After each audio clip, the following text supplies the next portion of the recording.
Hermanos, hermanas, amigos, amigas.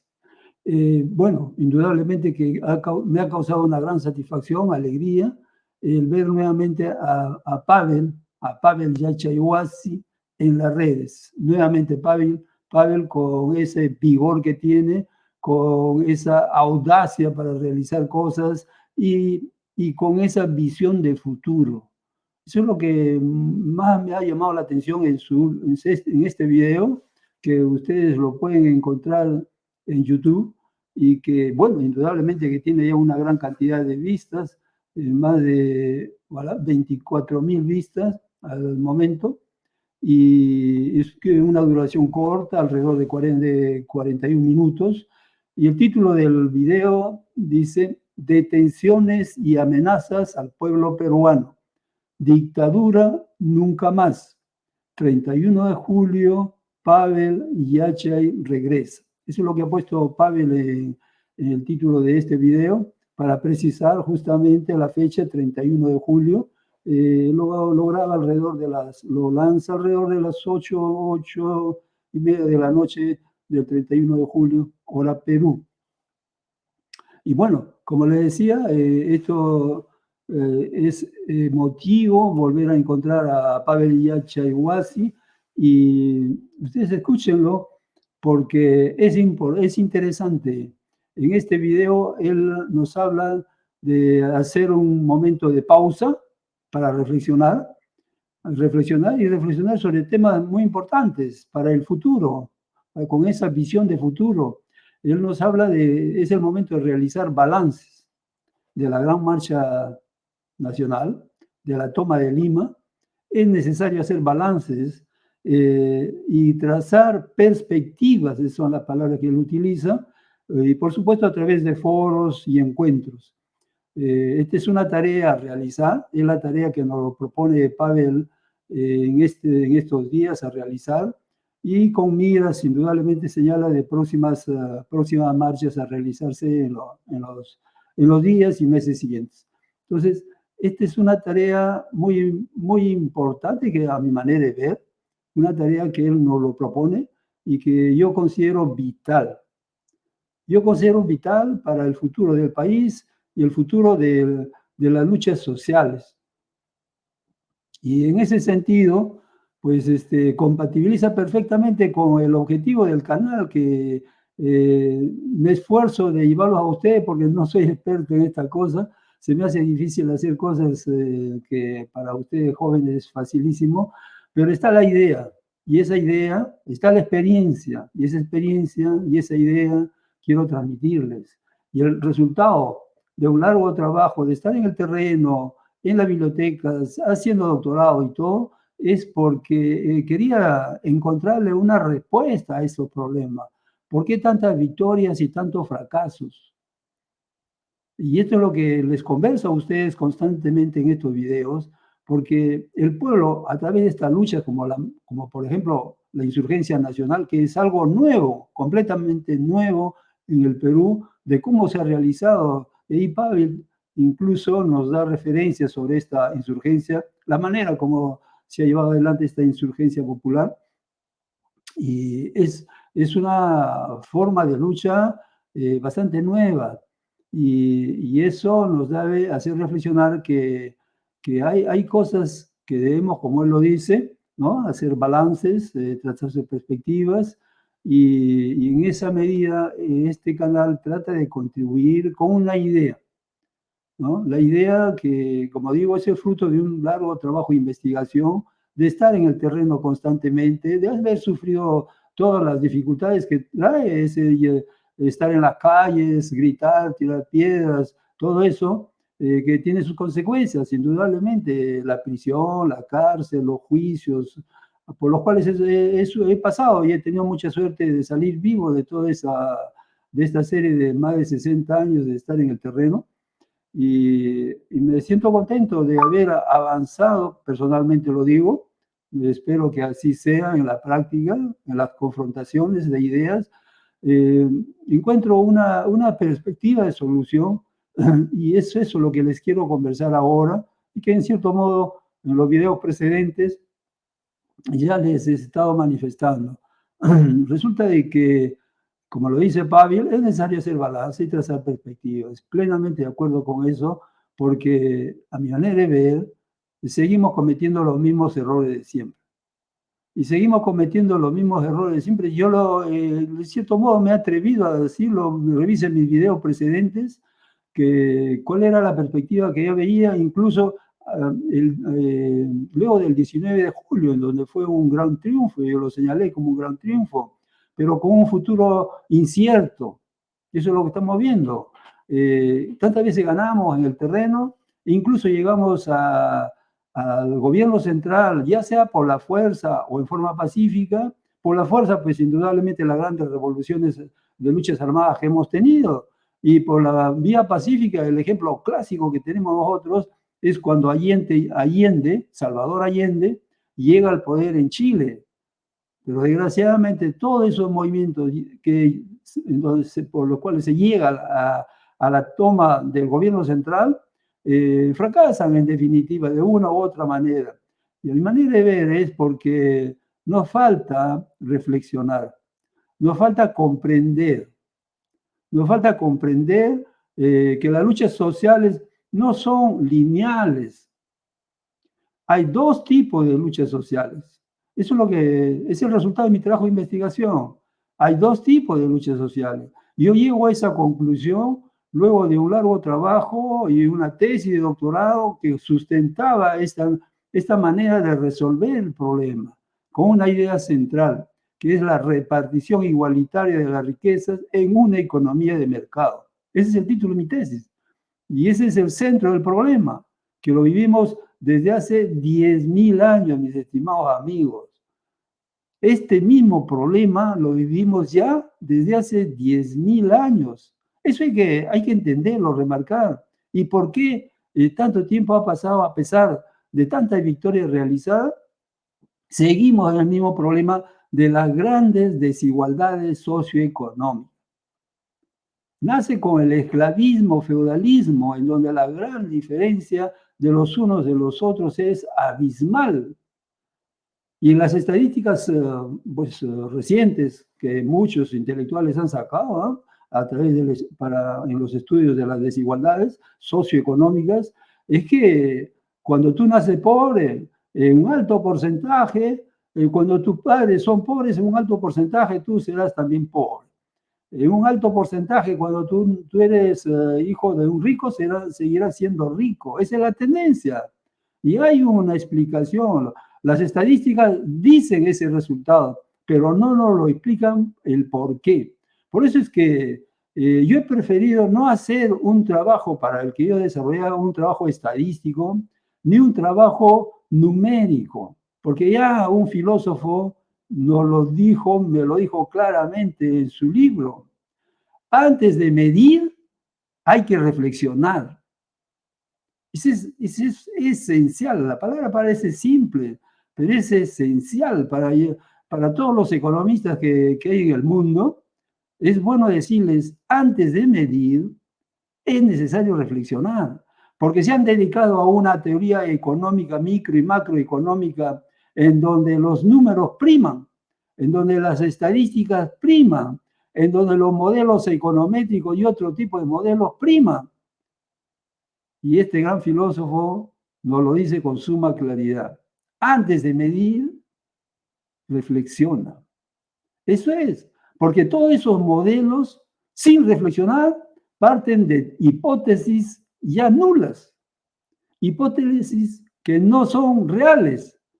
Si tú partes de hipótesis que no son reales, toda la conclusión a la que puedas llegar, a pesar de emplear las matemáticas de alto nivel, que son rigurosas, científicas, un trabajo científico indudablemente, pero cuyos resultados no sirven para nada.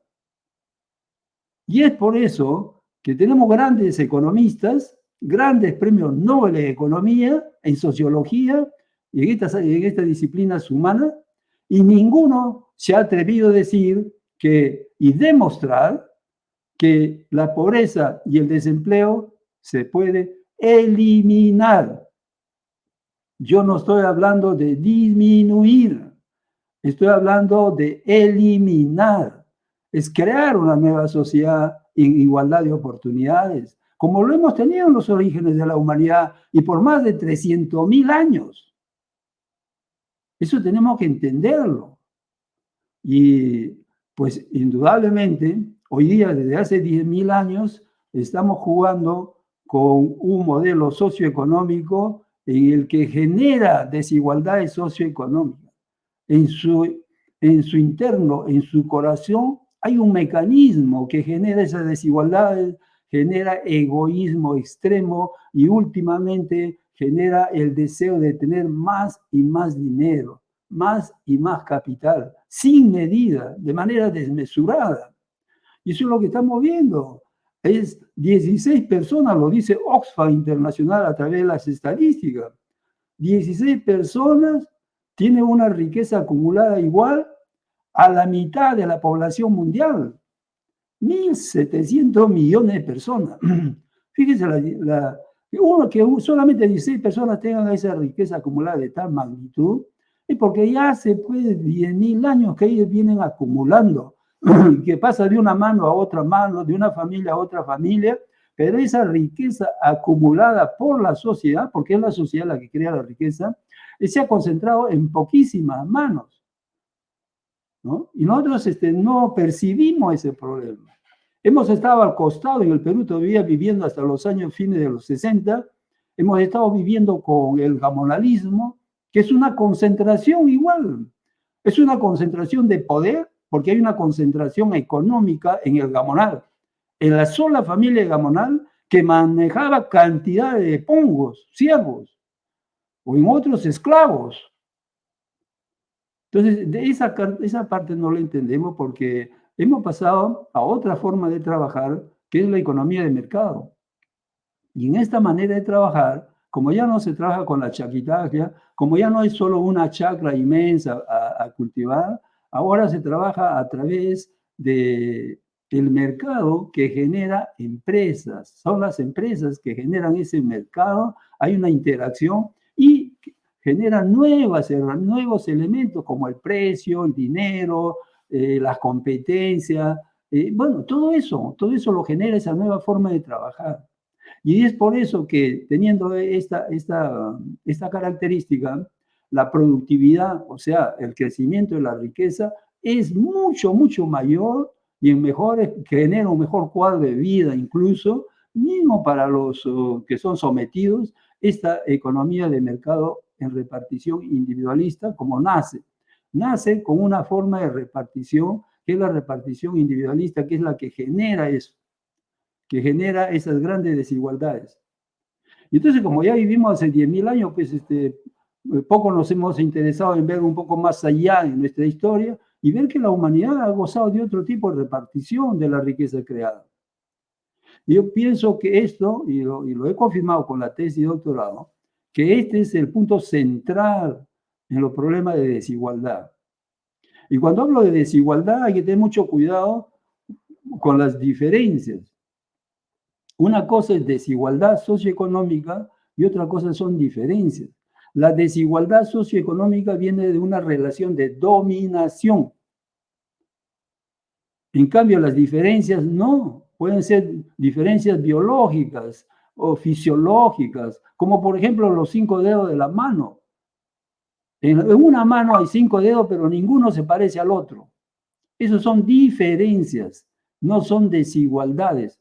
Cuando en mi léxico hablo de desigualdades, yo me refiero a la existencia de pobre por un lado y rico por otro lado. Ahí hay una desigualdad y que no es el producto de una situación fisiológica, es producto de una relación de dominación. Entonces estamos hablando de un hecho bien definido cuando hablo de desigualdades socioeconómicas. Y esta desigualdad socioeconómica es porque se impuso una nueva manera de repartir la riqueza creada. En el caso de nuestra América, nuestro Perú, fue con la invasión española, porque antes no había ese tipo de repartición.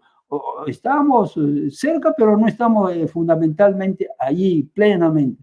Cuando llegaron los españoles, ellos vivían en esos términos de desigualdad socioeconómica. Y es por eso cuando ellos llegan, lo instalan de noche a la mañana sin problema. Porque ya vivían, tenían todos los elementos, estaban metidos en el comportamiento de ellos mismos, y si ellos llegaban, era precisamente para hacerse ricos. No es para venir a cooperar con los indígenas del lugar o los pobladores del lugar, ellos venían para hacerse ricos, punto. Porque vivían un modelo en donde por un lado había pobres, por otro lado ricos. Ese era el modelo de hace 10.000 años en Europa y Asia. Entonces, es importante entender que los dos problemas más grandes del Perú y de la humanidad son la pobreza y el desempleo. Tenemos que, en esta reflexión a la cual nos invita Pavel, tenemos que hacer primero un deslinde de cuál es lo más importante y cuál es lo menos importante, porque problemas, incluso problemas socioeconómicos, hay a patadas, a montones. Entonces hay que hacer una clasificación y una identificación, quién depende de quién, y al final se llega a esto, de que la base de todas las cantidades de problemas socioeconómicos que existen está la pobreza y el desempleo. Resuelto el problema del desempleo y la pobreza, podremos fácilmente resolver otros problemas, como el de la educación, como el de la igualdad de género, como el de un Estado plurinacional. En esas condiciones sale y juega bien. Pero mientras no resuelvas el problema central, tú puedes hacer una mejor ley sobre la igualdad de género y no sirve para nada. Tú puedes sacar una constitución plurinacional y no sirve para nada. En la práctica lo estamos viendo. O muy poco. Ayuda muy poco. Porque no has resuelto el problema central que generan esos nuevos problemas secundarios. Y yo no digo que no hay que hacerlo, sino que hay una prioridad, que es importante ver en dónde está la raíz, el fondo del problema. Y el fondo del problema es un asunto de repartición de la riqueza creada. Entonces, en nuestra gran insurgencia nacional, yo veía que eso falta, pues.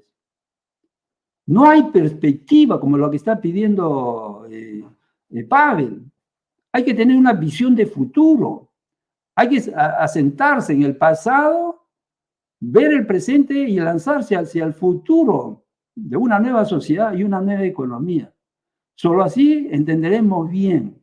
No es nada más de ir a la calle como yo, de mocoso, ir a la calle, tomamos con mis amigos incluso una provincia en armas, digamos, pero después nos dimos cuenta pues, que estamos orinando fuera de la basenica. Es necesario entenderlo, es necesario reflexionar, porque nosotros nos hemos dedicado solamente a unas luchas sindicales, digamos, de hace varios siglos. Y las luchas sindicales son luchas reivindicativas, de reforma, ¿no? Entonces, ahí tenemos que comenzar a comprender que hay dos tipos de luchas sociales. Hay una lucha social, como la que estamos nosotros inmersos, en la cual está bien impregnada en la insurgencia nacional que hemos vivido, en la toma de Lima, está bien impregnada, porque ahí está impregnada tremendamente las luchas reivindicativas. Y esa es la que siempre han estado manejadas, dirigidas por las grandes centrales sindicales, en donde precisamente Pedro Castillo es experto, porque él ha ganado varias luchas sindicales y las más fuertes en los últimos tiempos en el país. Pero una cosa es la lucha sindical de reforma y otra cosa es la lucha de transformación. Y de lo que yo les estaba hablando precedentemente, de la raíz del problema en el tipo de repartición, es una lucha diferente, es una lucha de transformación. Entonces, si nosotros queremos tener una perspectiva de futuro como lo nos está proponiendo Pavel, es necesario hacer esa diferencia. Yo no digo que suplantemos el uno por el otro, no. Los dos son válidos, solamente que tienen objetivos diferentes. Y siempre nosotros hemos estado solamente en esas luchas de reforma. Incluso hemos hecho las revoluciones, Pero como no tenemos perspectiva de transformación, porque no habíamos localizado todavía la raíz del problema que viene de hace 10.000 años, entonces siempre hemos caído en luchas de reforma. Por eso es que hemos fracasado. Por eso que Allende fracasa, por eso que en Cuba no se desarrolla totalmente la transformación, por eso que en la Revolución Rusa igualmente se va en un fracaso. Logros colaterales hay importantes. ¿Quién va a negar que Cuba ha hecho un esfuerzo tremendo para desarrollar otras cosas como la medicina, por ejemplo? ¿En qué parte del mundo se trabaja mejor la medicina con un pequeñísimo presupuesto y grandes resultados? Es en Cuba. Pero ¿estamos hablando de qué? ¿De transformación? No, estamos hablando de reforma nada más. Entonces eso es lo que tenemos que entender y lo que me ha permitido este trabajo de investigación, comenzar a aclarar que hay dos tipos de luchas sociales, ¿no? Y esto porque recién comencé a identificar lo que hasta ahora pasaba desapercibido. Yo diría, hasta mi tesis, que es el punto de dirimencia, solamente no se hablaba del tema de repartición. Por eso es que muchos hablan de distribución, que es totalmente diferente. Hasta ahora siguen hablando de distribución. Una cosa es distribución y otra cosa es repartición. Son cosas diferentes, diametralmente opuestas. Cuando tú hablas de distribución, tú aceptas que eres esclavo y que quieres una migaja de pan. Punto. Eso es la distribución. La repartición no. La repartición es, tú eres esclavo y pasas a manejar tu sociedad, tú con el resto de tus compañeros en igualdad de oportunidades. Totalmente diferente. Entonces, hagamos ese deslinde. Mi trabajo de investigación me ha permitido demostrar esto, que existen con evidencias claras, científicas, demostrables, que existen dos tipos de luchas sociales, a la que siempre estamos habituados y seguimos estando habituados, es esa, de la lucha sindical, la lucha de reforma. En la lucha de reforma hay un punto central. En la lucha de reforma, tú, del saque, estás diciendo, yo soy sometido, tú eres mi patrón, y por lo tanto, por favor, dame una migaja de pan. 5 soles más, 10 soles más, un mejor cuadro de vida, pero tú sigues siendo el patrón. Tú sigues siendo mi amo. O por decir en términos un poquito cercanos todavía, tú eres mi gamonal. Y yo soy tu pongo. Y así parte la lucha. Y la lucha no está por resolver el problema de eliminar al pongo y al gamonal y convertir en una nueva sociedad, no. Así está planteada la lucha, hay que decirlo claramente, así está planteada la lucha de la insurgencia nacional.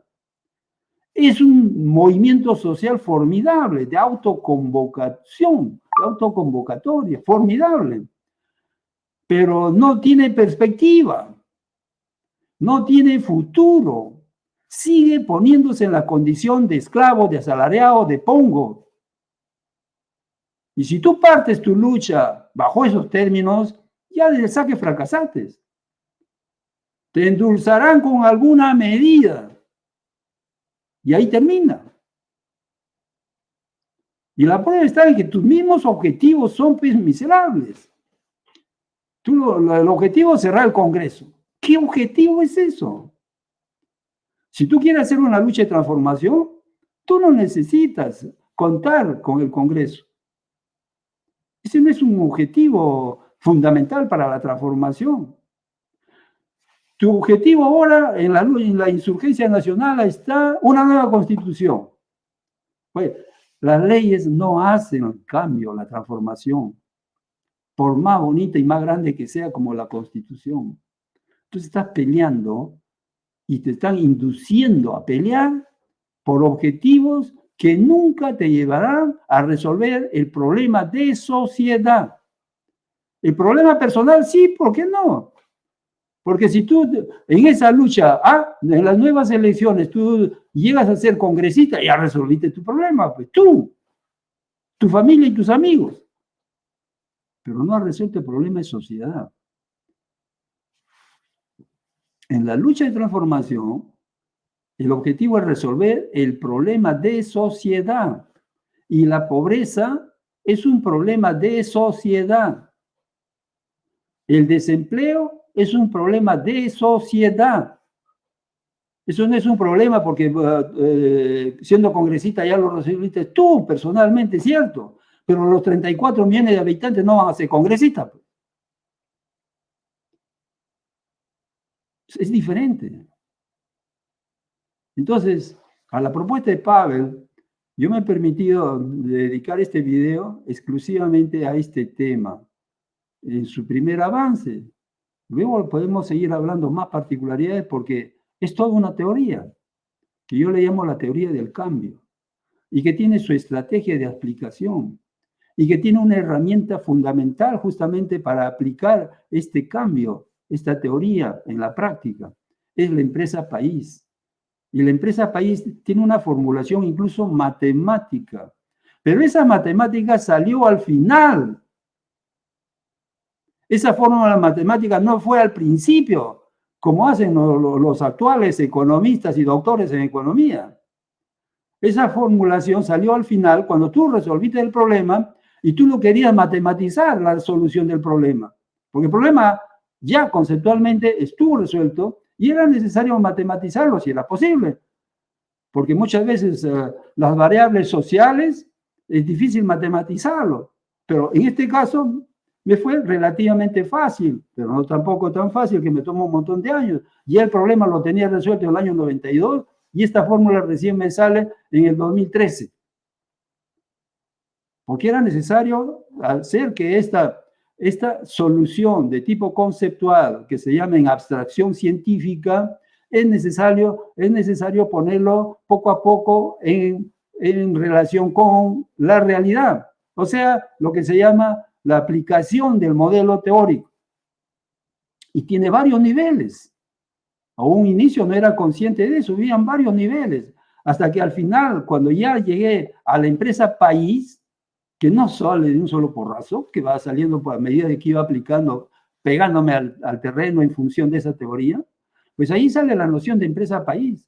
Y eso es lo que me facilita llevar a matematizarlo fácilmente con una fórmula bastante simple, pero que refleja una realidad que será la realidad del futuro, en donde hay variables completamente diferentes en el manejo para resolver el problema de la eliminación del desempleo y la eliminación de la pobreza. Eliminación. Yo no hablo de disminución, que sea claro eso. Nosotros podemos vivir una nueva sociedad en igualdad de oportunidades, pero para eso hay que transformar el país. Entonces, cuando Pavel me invita a una reflexión, yo les digo, no sigamos peleando en esta insurgencia nacional por reformas. En el sindicato, pues podemos seguir peleando por reformas, porque en el sindicato necesito 10 soles más de urgencia para completar mi fin de mes y hay que pelearlo en el sindicato, en la confrontación directa con quien es tu amo, tu patrón. Tú lo aceptas como tu patrón y con él discutes para que en la medida que el patrón quiera aceptar, sacarle 10 soles, 15 soles más. Pero acá no estamos hablando de eso. Acá estamos hablando de construir una nueva sociedad, una nueva economía. Ahí tú no tienes que pedir permiso a nadie. Tú no tienes por qué venir a las plazas públicas y pedir. No, tú tienes que hacerlo. Esa es la diferencia. Tú tienes que hacer la transformación. La transformación no lo va a hacer otra persona. Ni los policías, ni los congresistas, ni el presidente de la República.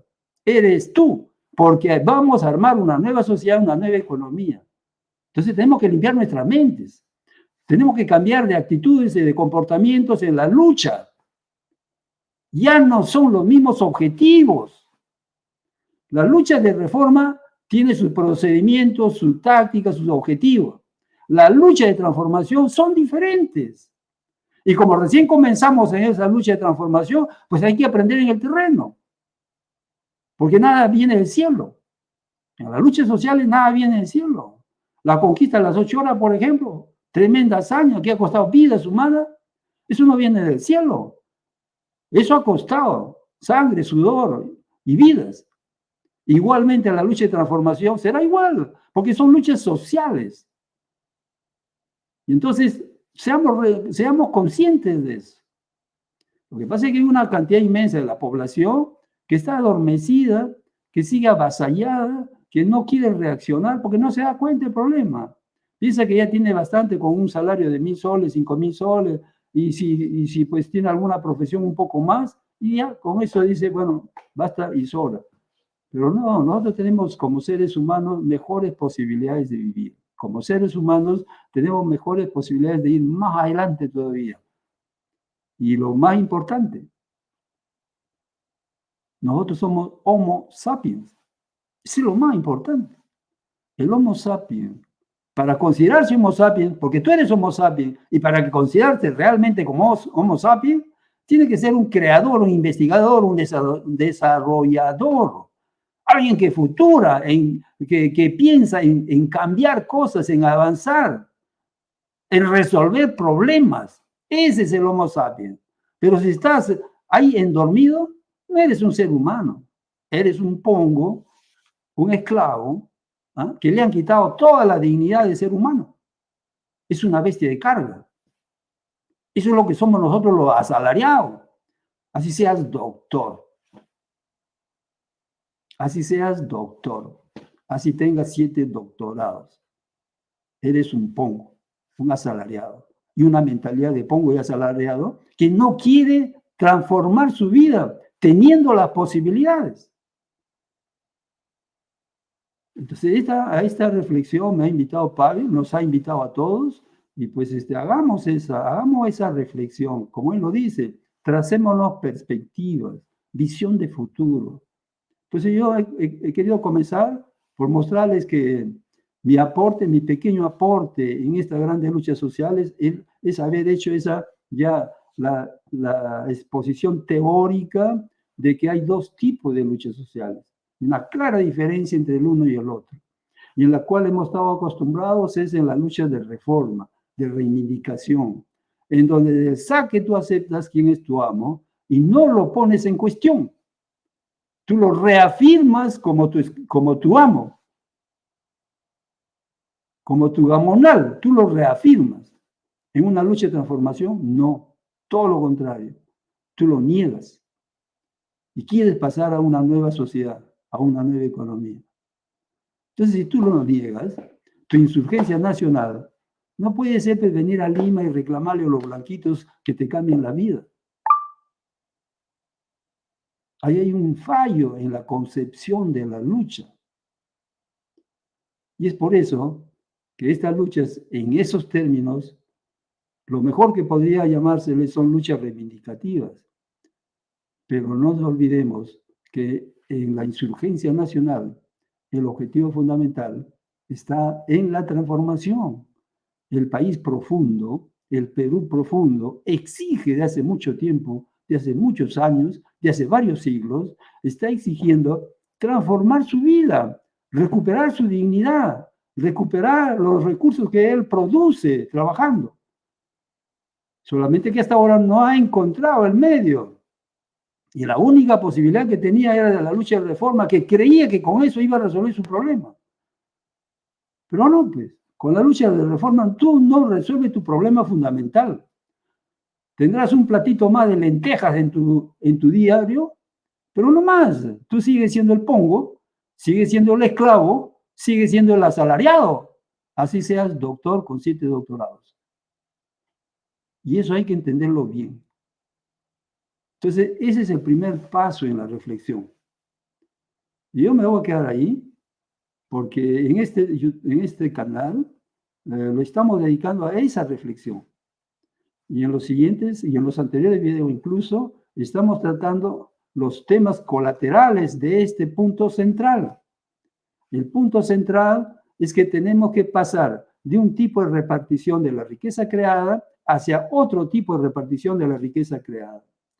Y entonces hay un mecanismo con el cual hay que jugar y hay un modus operandi que viene a estar concretizado en la empresa país. Entonces hay que entender que es una empresa país y que a través de la empresa país, la totalidad de lo que se produce con las empresas país vuelve a la totalidad de las personas.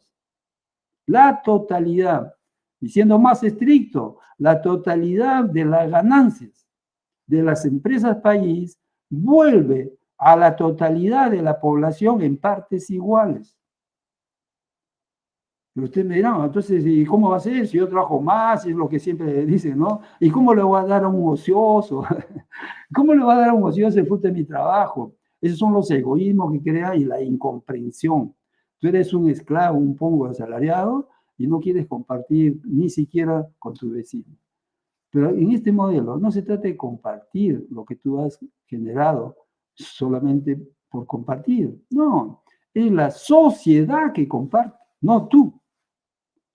Es la sociedad que comparte con sus hijos.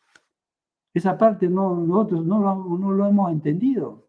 Con ese sentido individualista, individualista, solamente pensamos en personas.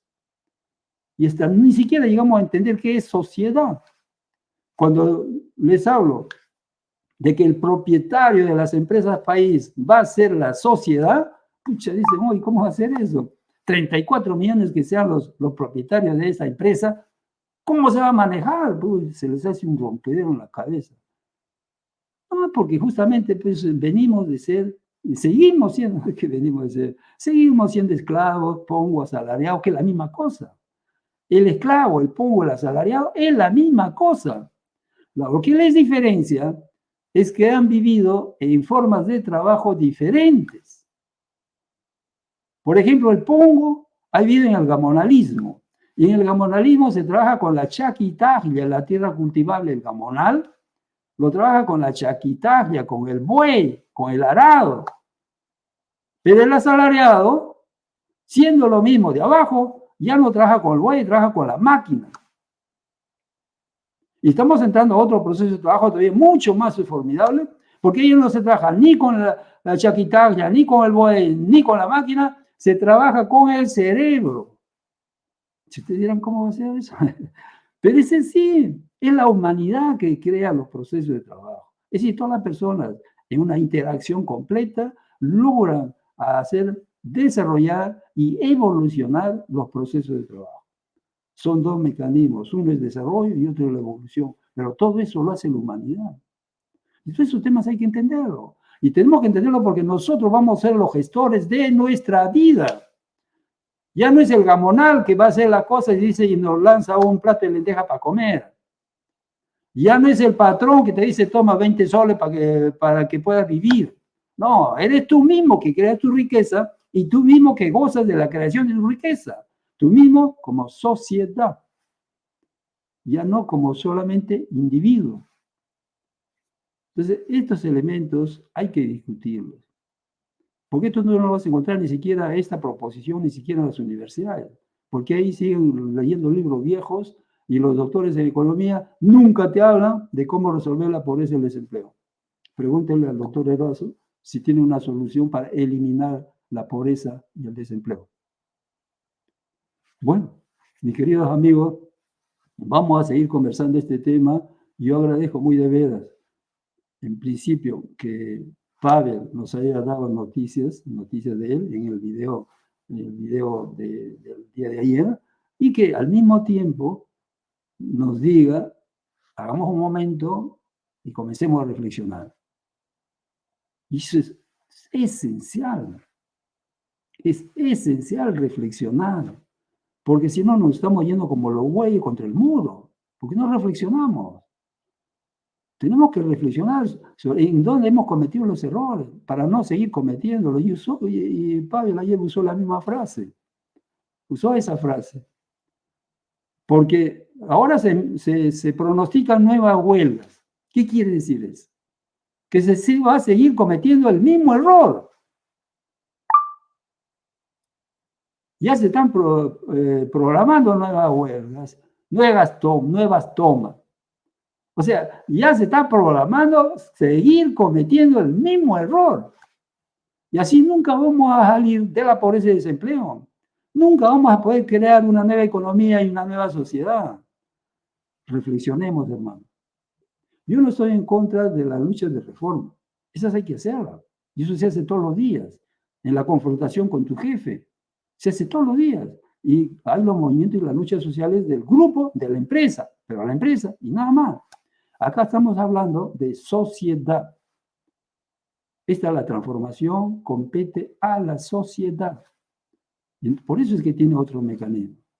Bueno, hermano, yo les invito a seguir conversando sobre este tema y agradezco muy de veras a Pavel, primero que está con nosotros y luego que nos ha propuesto esta tarea, que es esencial. Gracias, Pavel. Gracias a todos y